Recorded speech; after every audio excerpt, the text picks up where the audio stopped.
je peux pas. Je crois que ça a fonctionné de mon côté. Parfait, bon, bah, très bien. Merci beaucoup. Bonjour à tous, du coup, et merci de nous rejoindre aujourd'hui. On va donc vous présenter l'outil de diagnostic de vulnérabilité au changement climatique qui a été élaboré dans le cadre du projet Adapto, qu'on va vous présenter rapidement en début de présentation. On va également se présenter.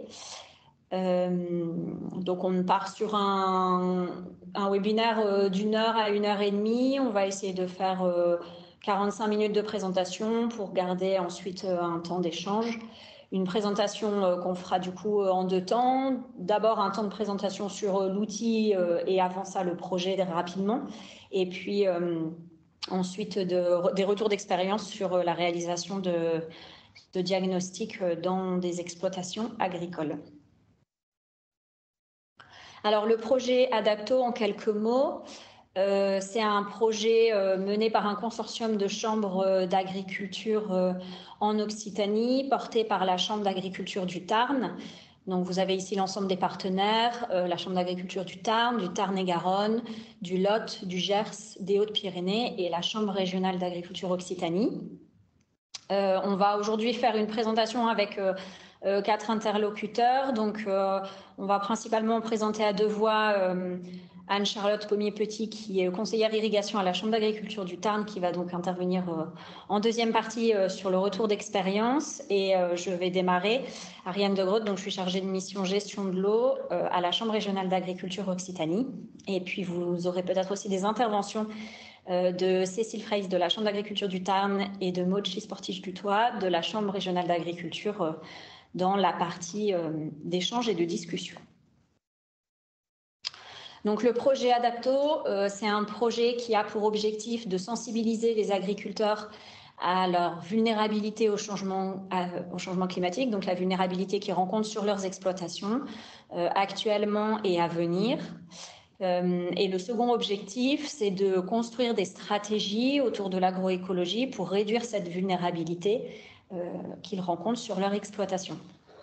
Donc c'est un projet, je ne rentre pas ici dans le détail de l'ensemble du projet, mais où il y avait notamment l'idée de consolider 2 outils qui soient des outils facilement mobilisables par les conseillers sur les exploitations agricoles. Donc un premier outil de diagnostic de vulnérabilité au changement climatique et un outil qui a été adapté à partir de celui développé par la Chambre d'agriculture du Gard. Donc ce qu'on va vous présenter aujourd'hui. Et un deuxième outil de calcul du coût de l'irrigation, dont je vais juste vous dire 2 mots à titre d'information, mais qui ne fait pas aujourd'hui le cœur de notre présentation.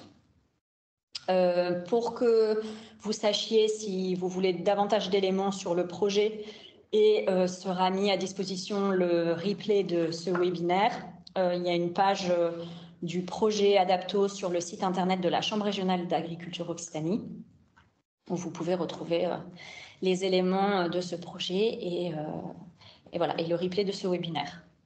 C'est un projet qui a démarré en 2021 et qui se déroule jusqu'à la fin de l'année 2024. Alors, comme je vous l'ai annoncé, un rapide mot d'information sur l'outil du coût de l'irrigation, puisqu'on ne va pas rentrer dans le détail aujourd'hui, mais pour que vous sachiez que ça existe.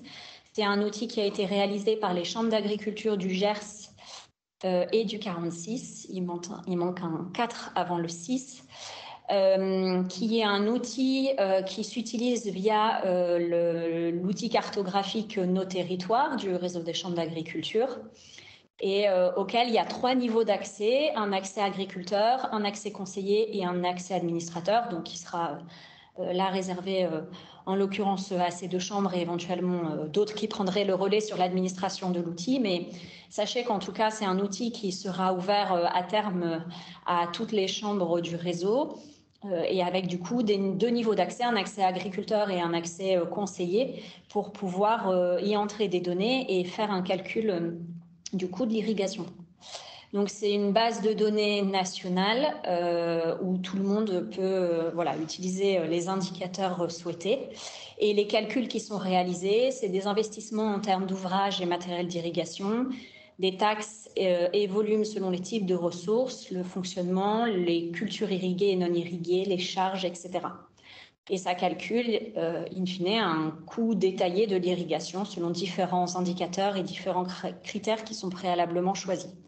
Donc là, on ne rentre pas dans le détail aujourd'hui. Vous avez les contacts de Benjamin Campèche de la Chambre d'agriculture du Lot si vous avez des questions précises. Et cet outil est dans une phase de test auprès des partenaires du projet. Et quand il sera déployable, vous serez bien sûr informés et il y aura très probablement un webinaire qui sera consacré uniquement à cet outil qui sera, je le répète, ouvert à l'ensemble du réseau des chambres d'agriculture. Alors, on poursuit du coup sur le cœur de notre présentation aujourd'hui, c'est-à-dire l'outil de diagnostic de vulnérabilité au changement climatique qui a été consolidé donc dans le cadre du projet Adapto.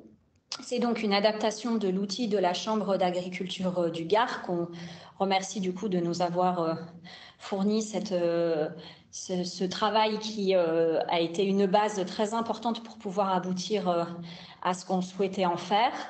Dans le cadre du projet, il y avait la volonté de davantage travailler les sujets eau et agroécologie au sein de cet outil et de le rendre accessible et ciblé sur l'ensemble des principaux types de production, puisqu'il était initialement assez tourné viticulture et maraîchage et qu'il concerne aujourd'hui les grandes cultures, l'élevage et l'arboriculture en plus de la viticulture et du maraîchage. C'est un diagnostic qui se réalise à l'échelle de l'exploitation dans sa globalité. Et donc, d'où l'intérêt d'avoir voulu aussi travailler différents types de production pour pouvoir, sur des exploitations mixtes, par exemple, et établir et qualifier, caractériser cette vulnérabilité à l'échelle de l'ensemble de l'exploitation. Donc, c'est un temps de diagnostic d'1 à 2 heures. Ça, Anne-Charlotte rentrera plus en détail sur les modalités concrètes et la façon dont ça se passe dans la seconde partie de la présentation. L'idée de cet outil, c'est de caractériser le ressenti de l'agriculteur sur la vulnérabilité au changement climatique de son exploitation et sur les mesures d'adaptation éventuellement mises en œuvre sur son exploitation. Donc j'insiste sur le fait que, et vous allez le voir, hein, on va rentrer dans le fonctionnement de l'outil et vous le présentez plus en détail, mais c'est plutôt du qualitatif et c'est la façon dont l'agriculteur se positionne sur l'exposition au changement climatique de son exploitation, ce qu'il a déjà pu mettre en place et comment il voit les choses et la vulnérabilité de l'exploitation dans les années à venir. L'outil fonctionne sur la base d'un tableur Excel. Donc, c'est un outil qui est assez simple et dont on a cherché à conserver cette relative simplicité. Chaque question est catégorisée donc, avec différents onglets. Dans chaque onglet qui représente une grande thématique, on a des sous-thématiques qui sont rangées sous forme de catégories et avec des questions. Et pour chaque question, il y a une note de 1 à 4, une graduation d'un certain côté qui est caractérisée. 1, c'est, vous voyez en vert, le niveau de vulnérabilité le plus faible, et 4, c'est le niveau de vulnérabilité le plus élevé. Chaque question comporte une forme de guide pour la notation. Donc, vous avez ici un exemple pour une question. Avez-vous déjà été impacté par la sécheresse? Le niveau très faible, jamais d'impact sur l'exploitation. Le niveau faible, phénomène rare, impact faible.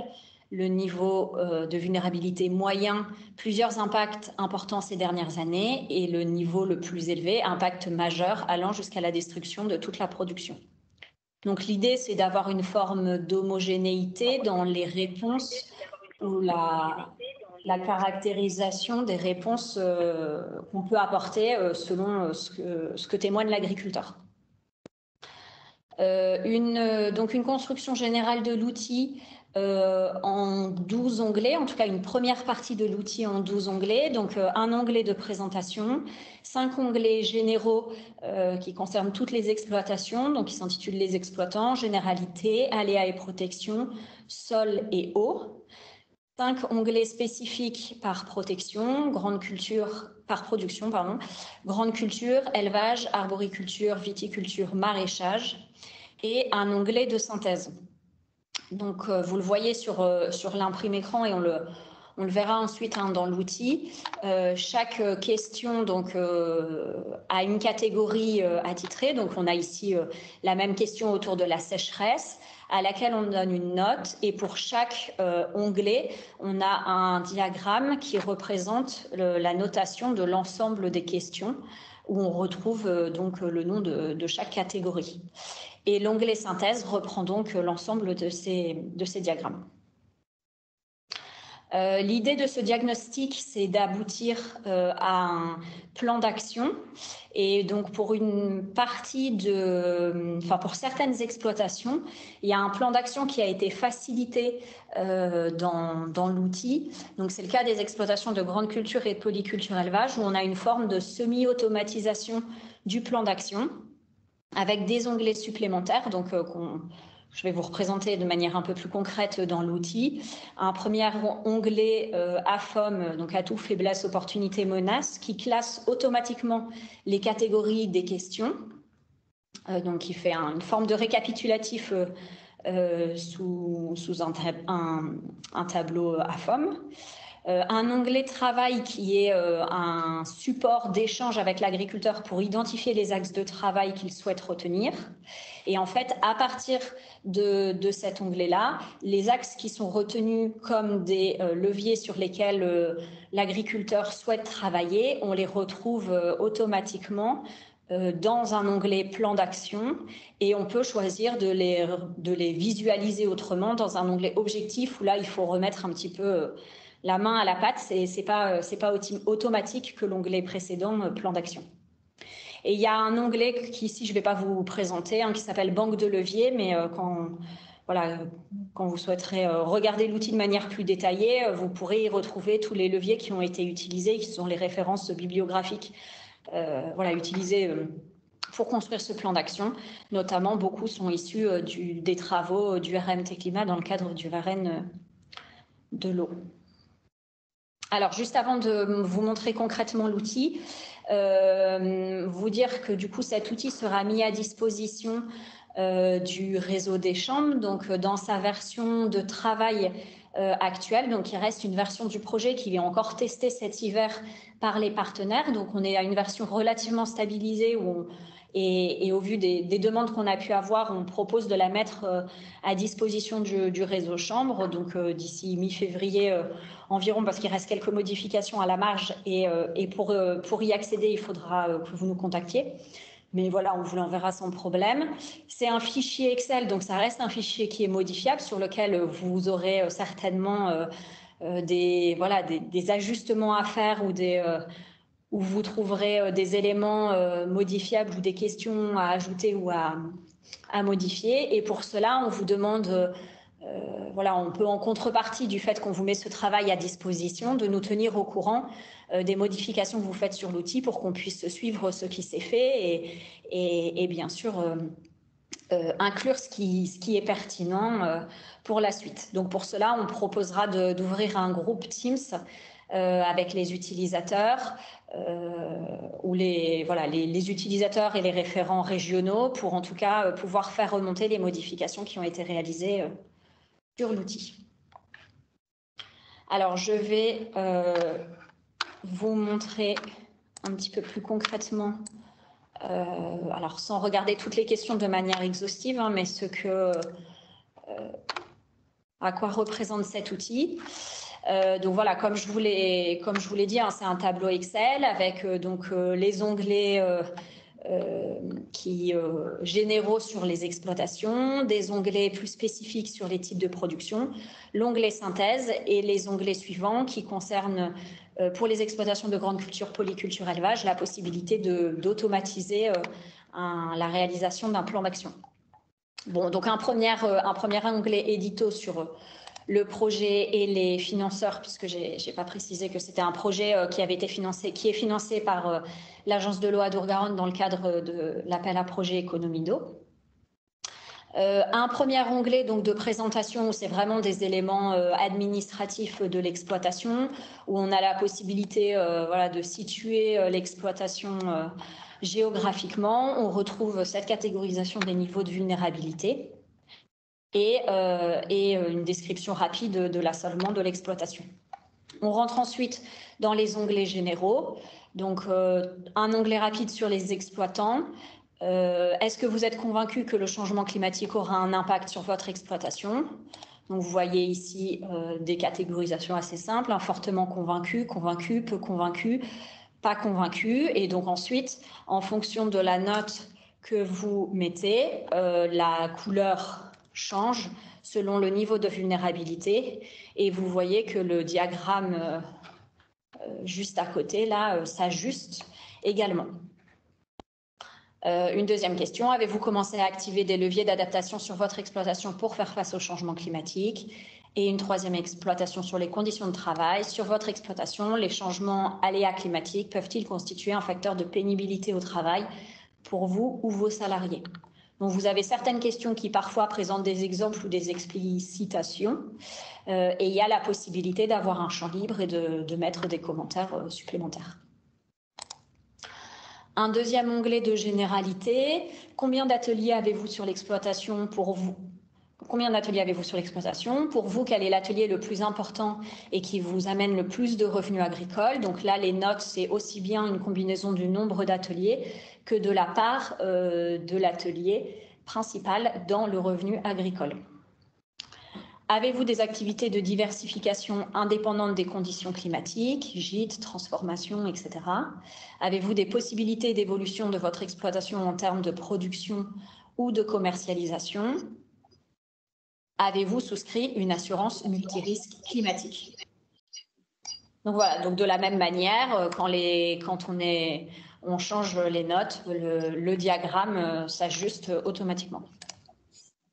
Aléas et protection est divisé en deux catégories, les aléas climatiques et les protections.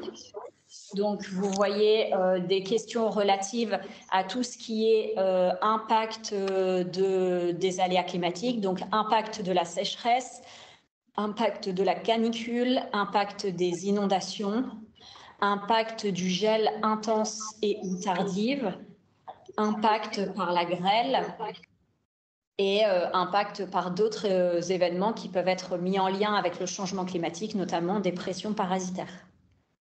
Et ensuite, une deuxième partie sur les protections.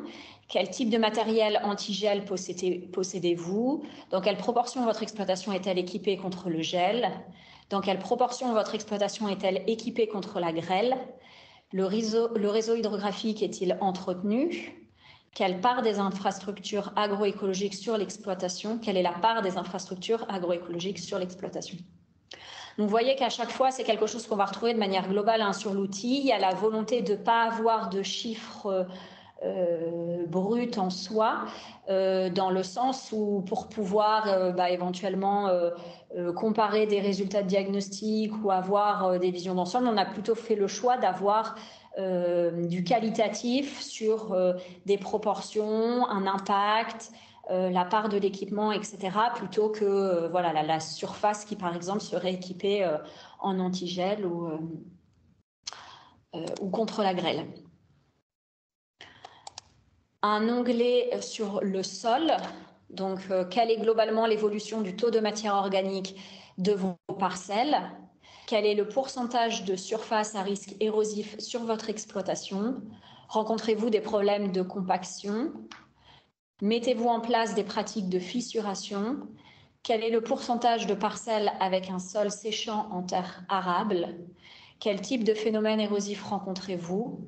Quelles sont vos pratiques d'entretien du sol? quel est le pourcentage de parcelles avec une forte pente et observez-vous votre sol avec quel type de tests ou de manipulation. Dans certains onglets de production, on peut retrouver d'autres questions complémentaires sur le sol ou l'entretien du sol. Voilà, je pense notamment pour les cultures pérennes, il peut y avoir des choses en plus dans ces onglets-là. On ne détaille pas ici tous les critères de notation qui sont à chaque fois précisés, voilà, et qui sont des guides à la notation et à la caractérisation de ce que dit l'agriculteur, encore une fois. Un onglet eau qui a du coup été ajouté dans le cadre de ce projet, avec une question qui est différente de toutes les autres questions et la seule atypique en son genre, c'est-à-dire la première, irriguez-vous. Bon, ben là, c'est oui ou non. Donc celle-là, elle ne remonte pas dans le diagramme récapitulatif sur l'eau, puisque bien sûr, si l'exploitation n'irrigue pas, l'onglet n'est pas rempli, sauf s'il y a une volonté ou une vulnérabilité sur ce sujet. Mais voilà, c'est aussi la possibilité potentiellement de pouvoir utiliser cet outil sur différents types d'exploitation. Quel est votre accès à l'eau? Donc avec la volonté de caractériser aussi bien la nature de la ressource que le fait qu'elle soit adaptée aux besoins. La ressource en eau est-elle suffisante? Donc par rapport aux besoins et aux sécheresses rencontrées. Si besoin, d'autres ressources peuvent-elles être mobilisées? Avez-vous été impacté par les restrictions, donc aussi bien la fréquence que le niveau d'impact sur l'exploitation? Là où les cultures à forte valeur ajoutée sont-elles irriguées? Quelles sont les parcelles irrigables, donc en part de la surface de l'exploitation? Avez-vous la capacité d'investissement pour pouvoir irriguer ces parcelles irrigables? Quel type de matériel d'irrigation possédez-vous? Donc en termes de nature de matériel et de suffisance par rapport aux besoins de l'exploitation. Comment pilotez-vous l'irrigation sur l'exploitation? Et réfléchissez-vous à instaurer des pratiques innovantes permettant des économies d'eau? Donc le choix, dans la même logique que l'ensemble du diagnostic, a été fait de ne pas mesurer ici, de ne pas récolter des données propres au volume consommé ou au volume autorisé ou aux besoins, pour être encore une fois sur du qualitatif et du ressenti plutôt que des valeurs absolues quantitatives. Alors, on rentre ici, je vais en ouvrir qu'un seul, dans les onglets de production, donc grande culture, élevage, arbovitie et maraîchage. Je vous montre ici l'onglet grande culture. Je ne l'ai pas précisé, mais l'outil a été travaillé avec l'ensemble des partenaires en essayant de mobiliser des conseillers propres sur les différents sujets ou experts sur les différents sujets. Mais vous aurez là encore peut-être des éléments à nous faire remonter. Quelle est la diversité de votre assolement? Donc, en termes de nombre de cultures et de diversité de cultures. Quel est le pourcentage de sols couverts plus de 9 mois sur 12? Est-ce que vous mettez en place des pratiques d'esquive? Donc là, c'est sur les types de stratégies d'esquive. Combien de cultures contribuent aux 2/3 de votre chiffre d'affaires de l'atelier grande culture? Quelle est la durée de la rotation type? Êtes-vous en capacité de travailler le sol et notamment de semer sur une période courte pour vous adapter aux aléas climatiques et donc aux fenêtres qui se présentent aux agriculteurs? Donc vous voyez encore une fois le choix de ne pas récolter des rendements, mais plutôt d'avoir du qualitatif sur ce qui impacte l'exploitation. Donc je ne vais pas rentrer ici dans les autres onglets de production, que vous pourrez regarder en détail si vous le souhaitez et du coup vous pourrez nous demander l'outil. L'onglet synthèse du coup récapitule l'ensemble des diagrammes des différents onglets, donc ce qui permet d'avoir une vue d'ensemble de l'ensemble des thématiques discutées avec avec l'agriculteur. Donc, je n'ai pas précisé, c'est aussi possible de mettre 0 dans les questions, ce qui permet de considérer que l'agriculteur n'est pas concerné par cette question-là. Auquel cas, la catégorie n'apparaît pas dans le diagramme récapitulatif et donc dans l'onglet synthèse.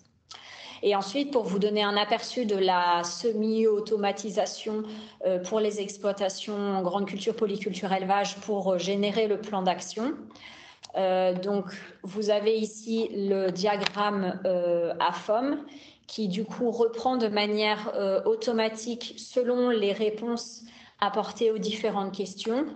On retrouve, du coup, les catégories des différentes questions. Donc, selon leurs notes, elles sont considérées soit comme un atout, une faiblesse, une opportunité ou une menace pour l'exploitation. Donc ça se remplit de manière automatique. L'onglet travail est ensuite un petit peu barbare de premier abord, mais c'est l'onglet qui permet aux conseillers de travailler avec l'agriculteur sur les leviers qu'ils souhaitent mettre en place. Donc, il y a possibilité de filtrer, par exemple, uniquement les thématiques pour lesquelles le niveau de vulnérabilité est le plus faible. Et ensuite, à chaque question, on a associé un certain nombre de leviers qui répondent à des objectifs. Et l'idée, c'est de pouvoir évoquer avec l'agriculteur s'il souhaite ou non travailler le levier. Donc après, il peut y avoir des leviers qui ressortent, mais qui ne sont pas souhaités comme des axes de travail par l'agriculteur dans l'immédiat, auquel cas il ressortira quand même dans le plan d'action, mais pas dans les axes immédiatement souhaités à travailler sur l'exploitation. Donc voilà, donc on retrouve ici tous les éléments des onglets généraux, donc présentation, les exploitants en généralité, aléas et protection, sol et eau, ainsi que les éléments des onglets grande culture et élevage. Et donc, suite à ce travail de remplir cet onglet-là, le plan d'action, du coup, est rempli de manière automatique avec... Alors là, il y avait beaucoup de oui dans l'onglet travail. Vous voyez qu'il y avait beaucoup d'axes qui avaient été... donc, c'est un cas complètement fictif, hein, ce n'est pas un cas d'une exploitation agricole, mais voilà, la majorité était remplie comme oui, donc ressortent comme des priorités à court et moyen terme. Quand ils sont remplis comme non dans l'ensemble des cas où ce levier est cité, il reste en marque comme autre levier de réflexion, mais il n'apparaît pas comme priorité à court et moyen terme. Et enfin, la dernière possibilité de visualisation, c'est ce tableau-là où vous retrouverez du coup aussi la façon dont on a associé les objectifs et les leviers. Et en fait, là, il faut manuellement aller remettre les leviers qui sont identifiés comme des pistes de travail pour l'agriculteur. Et ça permet d'avoir une visualisation autre voilà, en liant ces différents leviers avec les objectifs. Mais là, le travail doit se faire manuellement. Il n'est pas automatisé, alors que celui du plan d'action est automatisé, je le répète, à partir de cet outil travail qui est un récapitulatif de l'ensemble des onglets et généraux et grande culture et élevage pour la production. Voilà pour ce qui est de la présentation de l'outil. On va peut-être enchaîner avec le retour d'expérience d'Anne-Charlotte et on prendra ensuite bien sûr toutes vos questions sur le sujet, hein, mais pour que ce soit un petit peu plus fluide et pour ne pas qu'il n'y ait pas de questions dont on donnerait des éléments de réponse, on vous propose de poursuivre avec des retours d'expérience. Anne-Charlotte, je te laisse donc poursuivre. Oui, donc je prends la suite. Je partage mon écran ou tu as la suite du PowerPoint? Je pense que je l'ai partagé normalement, si on le voit toujours bien, donc je peux poursuivre les slides comme tu préfères. Parfait. Donc, on a commencé à faire quelques diagnostics avec d'autres conseillers de la région. sur différents types d'exploitation, donc Tarn plutôt la partie grande culture, dans le 82 plutôt sur la partie Vitti-Arbo. Et donc on a eu quelques premiers retours sur à la fois l'utilisation de cet outil, sa portée, etc., à quoi ça va nous servir. Donc, pour commencer, au niveau des sujets qui sont le plus abordés, puisque l'idée, c'est quand même d'avoir une discussion avec l'agriculteur, de mettre en lumière un questionnement, de voir voilà, quels sont les leviers qui pourraient exister sur l'exploitation. Ça va être bien sûr tout ce qui est lié à l'eau, à l'utilisation, à la ressource qui existe actuellement et aussi à la ressource qui pouvait être développée. Donc, suite à ces diagnostics, on a eu beaucoup de questions normalement notamment sur le développement possiblement de nouvelles ressources, de retenues, de nouveaux pompages. Enfin, voilà, ça a été une question qui est revenue de façon assez récurrente. Après, il y a toute la question des reprises d'exploitation, puisque c'est vrai que tout ce qui est jeunes agriculteurs, les nouveaux installés, ou alors les personnes qui justement vont faire reprendre leur exploitation, sont quand même assez intéressés par ce diagnostic pour voir ce qui peut être amélioré par rapport à l'existant. Et après, bien sûr, tout ce qui est les questions liées aux aléas climatiques, à la sécheresse, à la grêle, en fonction des cultures. Donc, comme on l'a déjà dit, c'est majoritairement du qualitatif. À part la SAU, on ne demande vraiment aucune donnée chiffrée. Donc, ça permet surtout de soulever des questions, de prendre du recul par rapport à ce qui est fait actuellement sur l'exploitation. Et en fait, de soulever des points techniques sur ce qui peut être amélioré dans l'exploitation.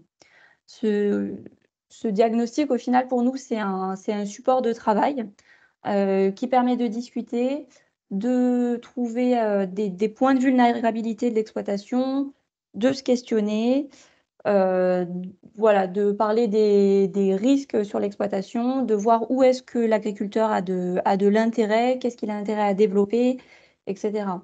Sur moi, ce que j'ai fait, les premiers diagnostics, je dirais qu'il n'y a rien qui est apparu totalement de nouveau, d'inconnu. Par contre, ça met en lumière des choses qui peut-être existent déjà, sur lesquelles on ne travaille pas, où l'agriculteur s'est déjà dit, ben, oui, ça c'est peut-être un questionnement, mais c'est pas urgent, et on voit que, en effet, faudrait travailler dessus. Donc au niveau du plan d'action, ça met en valeur différents leviers qui vont exister à court, à moyen terme. On n'attend pas forcément à ce que les leviers soient mis en place de suite. D'ailleurs, dans le cadre du projet Adapto, il n'y a pas forcément de suivi de la mise en place de ces leviers. La question, c'est de montrer qu'est-ce qui existe et après de discuter avec l'agriculteur pour voir ce qui est faisable en termes de temps de travail, en termes de rentabilité. Voilà, et quels sont les freins, pourquoi ça n'a pas été mis en place jusqu'à présent, qu'est-ce qui pourrait aider? Est-ce qu'il y a des choses qui peut-être existent déjà, des formations? Est-ce qu'il pourrait être suivi par d'autres conseillers au niveau de la Chambre? Est-ce qu'il est peut-être éligible à des aides? Enfin, voilà, l'idée, c'est de discuter avec lui et de voir en quoi on pourrait l'aider pour développer de nouveaux leviers. Voilà, donc au niveau des portes d'entrée des actions. Et après, au niveau des difficultés qu'on a eues, ça a surtout été en amont du diagnostic pour trouver des agriculteurs volontaires. Et c'est vrai que quand on en parle autour de nous, quand on en parle dans des réunions territoriales, etc., les gens qui sont intéressés, et il y en a quand même, hein, c'est des personnes qui ont en fait déjà réfléchi à la question, voire même qui ont déjà mis en place des stratégies d'évitement au niveau agronomique, en termes de diversification sur l'exploitation, etc. Donc, on a peut-être moins à leur apporter que des personnes qui se seraient peut-être moins questionnées, qui auraient moins pris le temps de prendre du recul. Et c'est cela qu'on a plus de difficultés à toucher au final. Après, il y a aussi des agriculteurs qui nous disent simplement qu'ils n'ont pas le temps, qui sont déjà très sollicités. sur toutes ces questions de gestion de l'eau et de changement climatique. Il y a une chambre départementale qui le propose principalement aux JA et aux nouveaux exploitants. Et apparemment, ça marche bien parce que ils sont intéressés. Il y a tout qui est encore à faire. Faire les modifications sont possibles. Et donc, c'est une piste de peut-être le proposer plutôt voilà, aux gens qui sont en train de s'installer ou qui reprennent des exploitations. Où a priori, il y aurait peut-être plus d'intérêt. Et l'autre piste, c'était de développer peut-être des diagnostics un peu de groupe. On a eu la demande notamment sur des ASA d'irrigation vers chez nous. Et après, le deuxième point qui a pu compliquer un peu les premiers diagnostics réalisés, c'était par rapport au fait donc on a volontairement créé un outil très accessible, qui est voilà, que ce soit en termes de temps, en termes de simplicité de l'outil. Mais ça demande, pour que le diagnostic soit pertinent, un conseiller qui maîtrise vraiment, voire qui soit expert sur le sujet, puisque l'agriculteur va répondre en fait en fonction de son ressenti, hein. Et donc, il faut pouvoir le questionner sur pourquoi tel choix, à tel moment, qu'est-ce qui pourrait être amélioré encore.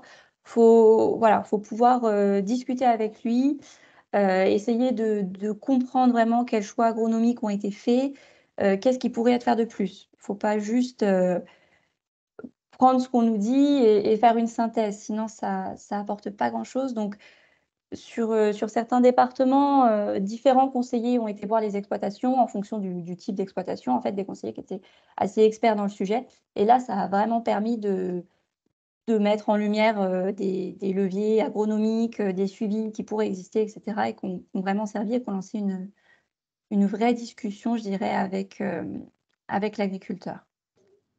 Voilà, je pense, au niveau de ces premiers diagnostics qui ont été faits. Du coup, on vous enverra la présentation, et vous avez du coup sur la dernière slide nos contacts. D'une part, si vous voulez plus d'informations au-delà des questions auxquelles on va pouvoir répondre là dans l'immédiat, et puis pour avoir l'outil si vous êtes intéressé par la suite. Cécile, si tu veux dire aussi quelques éléments en conclusion, je te laisse compléter. Juste pour tout le monde, je ne l'ai pas dit au démarrage, mais bien sûr, tout le monde est relativement habitué. Les questions par écrit sont déjà assez nombreuses. Certaines ont été répondues, mais voilà, n'hésitez pas si vous voulez les poser à l'écrit, ou si dans la demi-heure qui reste, on peut aussi en prendre à l'oral sans problème. Cécile, je te laisse la parole. Juste pour compléter, en fait, hein, on est parti au départ sur un appel à projet économie d'eau, nous, avec un enjeu agroécologique qui nous était demandé, et avec l'objectif de faire quelque chose d'avoir une entrée changement climatique pour les agriculteurs qui est plus parlante que l'économie d'eau en tant que telle, qui leur paraît difficile aujourd'hui.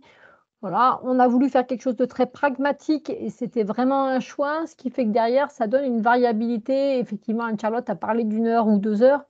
En fait, chez certains, ça peut monter à 3-4 heures si l'agriculteur il a envie de discuter, et ça peut être un vrai support de discussion. Donc, il peut y avoir une grosse variabilité dans le temps passé en fonction de l'intérêt porté par l'agriculteur au diagnostic. Bon, voilà. Ça, c'est un fait, par contre, qu'il faut prendre en compte si vous décidez d'en faire. Il faut savoir que le temps minimum, ce n'est pas beaucoup. Par contre, le temps, il peut être doublé. Alors, on peut toujours décider qu'on coupe court à toutes les questions des agriculteurs, mais à ce moment-là, c'est un petit peu dommage par rapport à l'objectif de départ. Donc voilà. Par contre, c'est un vrai choix qu'on a fait de ne pas mettre trop d'indicateurs chiffrés au sens comptable, etc., partant du principe que, en fait, souvent on récupère beaucoup d'informations, mais en fait, quand on fait du conseil derrière, on n'a pas forcément besoin d'avoir autant de détails chiffrés, précis, et donc on a préféré avoir une vision un peu d'approche globale, et avoir une vision qui permette d'avoir des informations suffisantes sans passer des heures à calculer des indicateurs. Ça, c'était un choix fort au départ. Ensuite, effectivement, pour l'instant, les conseillers ont fait pari que c'était bien d'avoir quelqu'un de très performant agronomiquement et ça permet effectivement d'aller assez loin sur certaines exploitations. C'était notamment une remontée forte du 82 sur de l'arbo. Après, moi, je reste convaincue que, et c'est en tout cas, c'est un des choix qu'on a fait dans le Tarn aussi, qu'une approche globale, ça a un sens aussi avec un conseiller qui n'est pas forcément expert, qui va renvoyer derrière sur des conseillers experts pour aller creuser plus loin, mais que l'approche globale, elle a aussi un sens pour permettre de prendre du recul par rapport à l'exploitation et de ne pas rentrer tout de suite dans des solutions techniques préconçues. Voilà un peu l'idée. Donc, il y a plusieurs approches possibles, hein, soit un conseiller expert, soit un conseiller d'approche globale. Dans tous les cas, ça reste du subjectif. Après, ce qui est important, alors l'outil il est probablement perfectible, c'est que le conseiller il garde un peu de recul sur les questions. Parfois, on a eu du mal à formuler bien les propositions de réponse. Et ce qui est important, c'est d'essayer de se dire, là, les propositions de réponse qu'on a mis pour noter 1, 2, 3 ou 4, c'est important, la différence entre 1 et 2, elle n'est pas très importante, entre 3 et 4 non plus. Par contre, entre 2 et 3, elle est importante, puisque dans un cas, on bascule sur quelque chose qu'on a mis soit en opportunité ou en force, soit en menace ou faiblesse. Donc, ce qui est important, c'est de se dire, bah là, derrière cette question, qu'est-ce qu'il y a en tête? Et en fonction de la réponse de l'agriculteur, de pouvoir dire, bah là, on est plutôt bien ou on n'est plutôt pas bien, quoi. Et la discussion, elle peut être importante. Faut pas rester forcément accroché aux détails. L'objectif, c'est vraiment d'avoir un support de discussion. Moi, il me semble que c'est ça qui est important derrière cet outil. Et après, on remercie beaucoup la Chambre du Gard qui avait fait un super boulot au départ, si je suis honnête, dont on a vraiment repris le travail et qu'on a complété. En fait, effectivement, j'ai vu qu'il y avait une remarque sur l'onglet eau, mais on l'a complété sur les grandes cultures, on l'a complété sur l'élevage. Enfin, voilà. Mais on avait une super base de travail au départ et voilà, c'était bien appréciable.